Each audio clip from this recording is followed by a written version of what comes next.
Hello guys, in this tutorial I'll be showing you guys how to copy your telegram group link.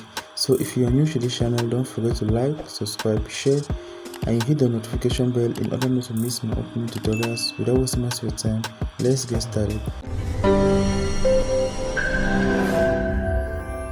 So the first thing you need to do is that you need to choose the group in which you want to copy the link,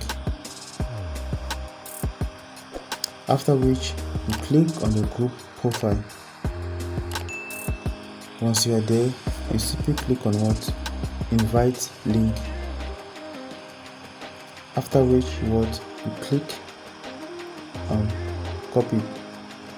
So guys, you have actually copied your telegram group link. Thank you guys for watching. Peace.